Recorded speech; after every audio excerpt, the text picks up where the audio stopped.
Olá pessoal, sejam bem-vindos ao capítulo 11, né? A gente vai estudar os testes estatísticos aplicados.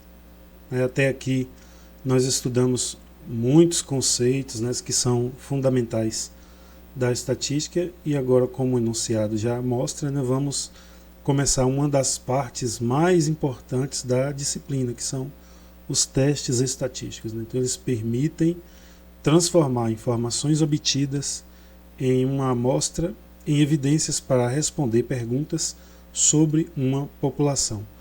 E ao longo desse capítulo, né, nós aprenderemos como escolher o teste adequado, como interpretar corretamente seus resultados e entender o que eles realmente nos permitem concluir. Guarde essa ideia desde o início. O objetivo não é apenas fazer cálculo, né, mas utilizar a estatística para apoiar decisões técnicas, decisões fundamentadas. E esse é o caminho que percorreremos nessa aula, né, da amostra até a tomada de decisão. Então, antes de começarmos, né, eu quero mostrar o caminho que vamos percorrer ao longo desse capítulo, né? Então, nosso objetivo não é decorar fórmulas ou procedimentos isolados, né? A ideia é que ao final dessa aula você consiga ser capaz de aplicar testes para médias e proporções. Também de interpretar corretamente seus resultados, né, de compreender quando uma diferença realmente importa e utilizar essas evidências para apoiar decisões em problemas ambientais. Observe que cada um desses objetivos corresponde a um bloco da aula, né? Então nós vamos avançar um passo de cada vez até conectar tudo no final. Então vamos começar pelo primeiro objetivo. Então, pessoal, a diferença observada é suficiente, né? É uma pergunta para a gente começar aqui a nossa aula. Observe o exemplo na esquerda, né? Então, o histórico da floresta indica uma produtividade média de 30 metros cúbicos por hectare, enquanto que uma nova amostra apresentou 32 metros cúbicos por hectare. Então, agora vamos acompanhar a seta, né, até a pergunta da direita. O aumento de 2 metros cúbicos por hectare representa uma mudança real na população ou pode ser apenas uma variação natural da amostra? Então, é essa dúvida que motiva o teste para uma média. Então, teste para uma média. Acompanhe o fluxo da esquerda, começando pela população. Primeiro, temos um valor de referência para a população, depois nós coletamos uma amostra e calculamos a sua média. Então o teste compara essa média com o valor esperado para verificar se existe evidência suficiente de mudança e não apenas uma diferença observada. Observe que agora aparecem as hipóteses ao lado do diagrama. A hipótese nula afirma que a média populacional continua igual ao valor da referência. Então, a hipótese alternativa propõe que existe diferença. Então, em seguida, vamos acompanhar o fluxo central até a variabilidade amostral. É justamente essa variabilidade que indica se a diferença observada pode ser explicada pelo acaso ou se fornece evidências para rejeitar a hipótese de nulidade. Qualquer teste que a gente for utilizar, né, a gente precisa sempre fazer essa pergunta para nós mesmos, né? A decisão ela é bastante objetiva. A única informação necessária é saber se o desvio padrão da população é conhecido. Se for conhecido, a gente tem que utilizar o teste T. Caso contrário, ou seja, se o desvio padrão não for conhecido, a gente precisa utilizar o teste T de student, teste T de student. Ou seja, conhece o desvio padrão, teste Z. Não conhece o desvio padrão, teste T de student. Então, observe também um resumo na direita, né? em pesquisas, normalmente o desvio padrão populacional não é conhecido. Então, por isso que o teste T ele é mais utilizado. Beleza? Aqui nós estamos retornando ao exemplo, né? E aí observe a sequência da direita. O manejo tradicional apresentava produtividade média de 30 metros cúbicos por hectare. Após a adoção de um novo manejo, a média observada passou para 32 metros cúbicos por hectare. Então, antes de concluir que essa técnica realmente apresentou a produtividade, é necessário aplicar o teste estatístico. Só depois dessa etapa, nós podemos afirmar se o aumento representa uma mudança real ou apenas uma variabilidade natural das amostras. E para finalizar esse bloco, né, acompanhe que esse diagrama ele é integrador, né, e a gente precisa observar ele da esquerda para a direita. Primeiro, nós comparamos a média observada com um valor de referência. Depois, nós consideramos a variabilidade amostral, escolhemos o teste adequado e chegamos à conclusão estatística. Perceba que essa sequência representa a lógica da inferência estatística. Beleza? Então, e aí, mais na frente, né, nós manteremos exatamente esse mesmo raciocínio e a única diferença é que em vez de comparar uma média, nós vamos comparar uma proporção ou um percentual observado. Beleza? Então, nós concluímos o primeiro objetivo, né, e agora nós vamos avançar para o segundo objetivo, que é aplicar o teste para uma proporção em estudos envolvendo frequências, ocorrências ou percentuais observados em amostra. Então, vamos iniciar o bloco dessa aula aqui, a gente vai chamar isso aqui de bloco 2, né? A gente está atendendo ao objetivo 2. E para atender esse objetivo, né, nós aplicaremos o teste para uma proporção em estudos envolvendo frequência, envolvendo ocorrência e também percentuais observados em amostra. Vocês vão perceber que essa aula ela parece um pouco familiar, mas isso é intencional. Não estamos aprendendo um novo modo de pensar. Nós estamos reutilizando o mesmo raciocínio do teste, só que agora para a média. E a gente está apenas aplicando outro tipo de dado. Então, no bloco anterior, nós perguntávamos se uma média havia mudado.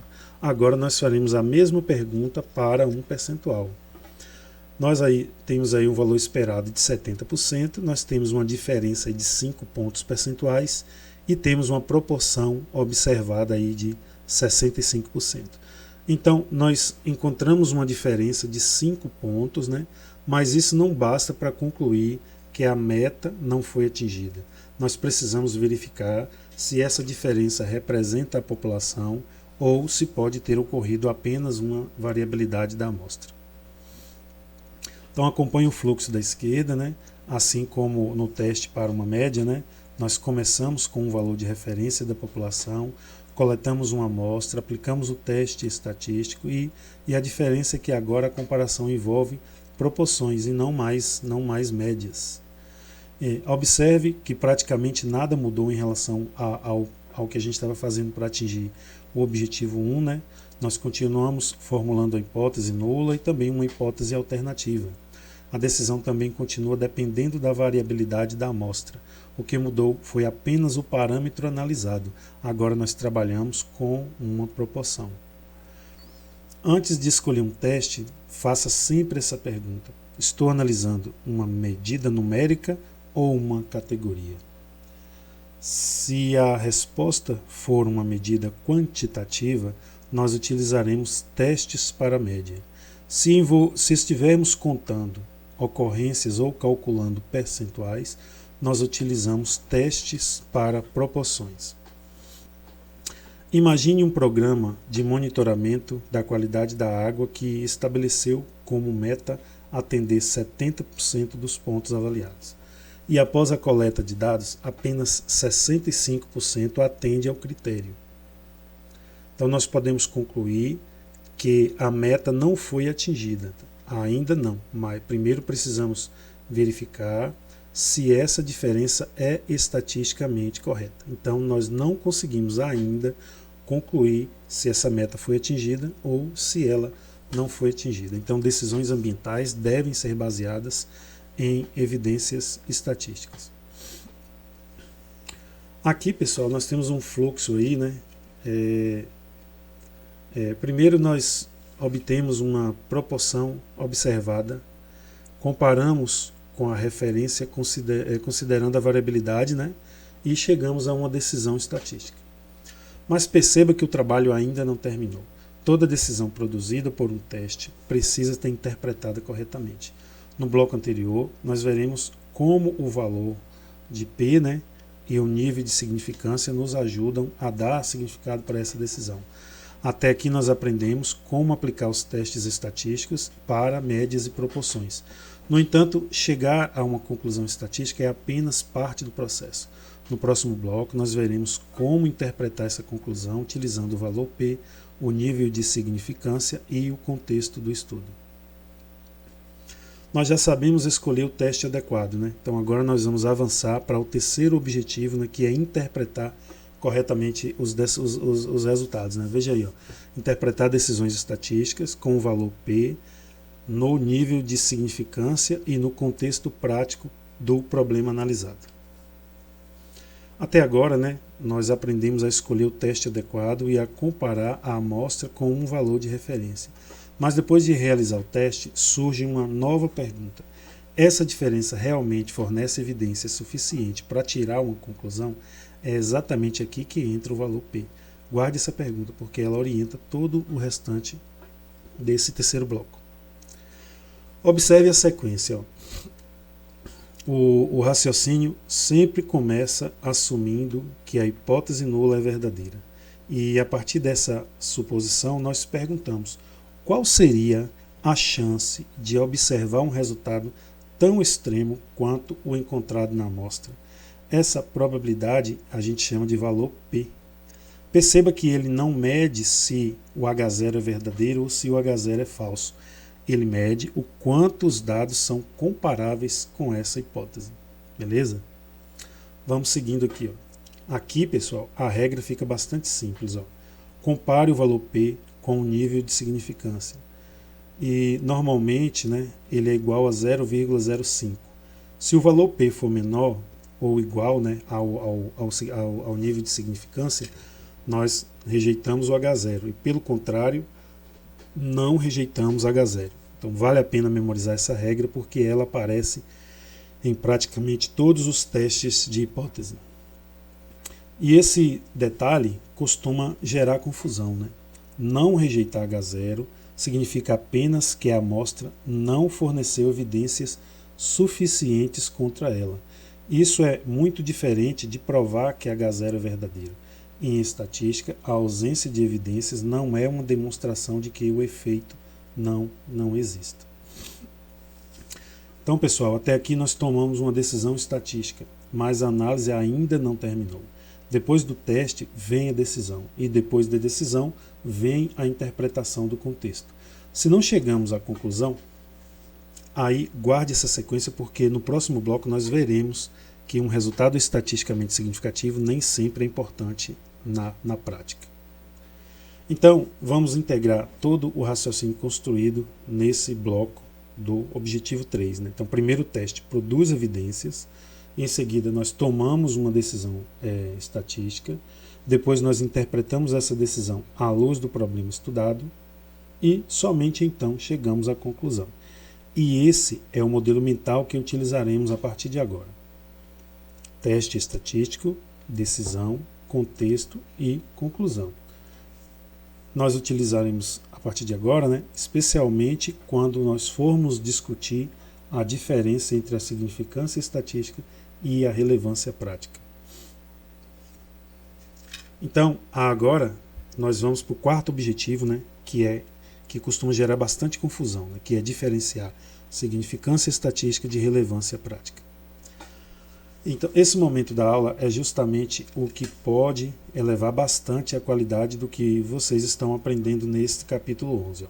Na minha leitura, ele não é apenas mais um conteúdo, né? Ele corrige a interpretação simplista que muitas pessoas formam após aprender sobre o valor P. Então, nos slides anteriores, eu perguntava como tomar a decisão estatística e agora eu pergunto: a decisão estatística é suficiente para decidir? Então, depois que nós realizamos um teste estatístico e encontramos um resultado significativo, é comum pensar que a análise terminou. Mas será que essa decisão sozinha basta? Então, guarde essa pergunta porque ela é o conceito central deste quarto bloco, né? Então, nós vamos descobrir que um resultado estatístico ainda não responde tudo o que precisamos para que a gente consiga decidir corretamente, beleza? Então vamos nessa. Vamos nessa aqui, ó. Aqui está o ponto-chave da explicação, ó. A significância estatística e relevância prática respondem perguntas diferentes, ó. A primeira indica se há evidências de que o efeito existe. A segunda pergunta, se esse efeito é grande o suficiente para fazer diferença na prática. Então, esse detalhe comum costuma gerar confusão e merece que a gente tenha uma atenção bem especial. Ó, vamos analisar um exemplo aqui. O teste encontrou um valor P de 0,01. Então, isso indica uma significância estatística. No entanto, o aumento foi de apenas 0,2 metros cúbicos por hectare. Vamos observar a pergunta do lado. Será que uma diferença tão pequena justifica alterar todo um sistema de manejo? Então, em muitos casos, a resposta é não. Um resultado pode ser estatisticamente significativo sem que exista uma relevância prática. Agora, vamos ver o que acontece com o contrário. A diferença observada é muito maior, mas a pesquisa utilizou poucas observações e apresentou grande variabilidade. Por isso que o teste não encontrou significância estatística. Não confunda esse resultado com a ausência de efeito.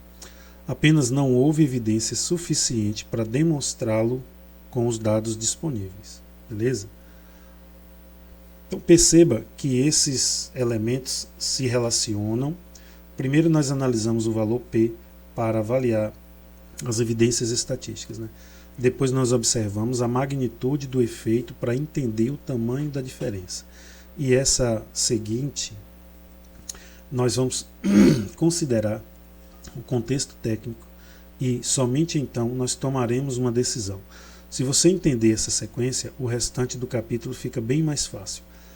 É exatamente essa integração entre a evidência estatística e o contexto técnico que permite avaliar programas ambientais, políticas públicas e decisões de manejo, que é um assunto que nós veremos no próximo bloco. Agora nós vamos reunir tudo em um único raciocínio. Primeiro, o teste estatístico avalia as evidências nos dados, né? Em seguida, nós tomamos uma decisão sobre a hipótese nula, mas a análise não termina aí. Ainda precisamos interpretar esse resultado à luz do problema estudado para chegar a uma conclusão útil, né? Então guarde essa sequência porque ela resume toda a lógica do teste da hipótese e servirá de base para o próximo capítulo. Então nós chegamos aqui no quinto e último objetivo, né? Então a ideia agora é integrar tudo o que aprendemos para analisar o problema real usando o contexto da engenharia florestal, né? Então, nesse ponto, nós encerramos, né, a discussão sobre a interpretação do teste e damos um passo importante, que é entender como que a gente utiliza isso tudo. Até que nós aprendemos como escolher o teste, né, como interpretar o valor P e como diferenciar a significância estatística da relevância prática, né. Então, agora nós vamos observar como que esses conceitos apoiam decisões em situações reais da engenharia florestal e também das ciências ambientais. Então, perceba que o teste não é um objetivo final. Ele produz informações que ajudam na tomada de decisão. Observe que todas essas perguntas parecem diferentes, mas possuem a mesma estrutura estatística. Queremos saber se a diferença observada representa um efeito real ou se pode ser explicada apenas pela variabilidade dos dados, né? Então, se você entender essa ideia, o restante fica bem mais fácil, né? Então mudam os indicadores, mas a lógica do teste permanece sendo a mesma lógica. E esse detalhe costuma gerar uma certa confusão. Muitas pessoas dizem que um teste estatístico prova que a política ambiental funcionou. Na verdade, ele não avalia a política diretamente. Primeiro, a política gera indicadores ambientais, depois nós aplicamos os testes nesses indicadores para verificar se há evidência de mudança. E a conclusão sempre é sobre os indicadores observados. Então agora vamos acompanhar a sequência completa. Primeiro, coletamos os indicadores, depois nós aplicamos os testes estatísticos e obtemos as evidências, mas a análise ainda não terminou. O conhecimento técnico entra justamente para interpretar esses resultados à luz do contexto ecológico, do contexto econômico e também do operacional. Então a decisão final nasce da integração entre estatística e conhecimento na área. Vamos aplicar essa lógica em um exemplo. Imagine um programa de recuperação de áreas degradadas. Nós medimos a cobertura vegetal antes e depois das intervenções e aplicamos um teste estatístico para verificar se a mudança observada é maior do que a variabilidade natural dos dados. Então, o teste transforma observações em evidências que apoiam uma decisão técnica.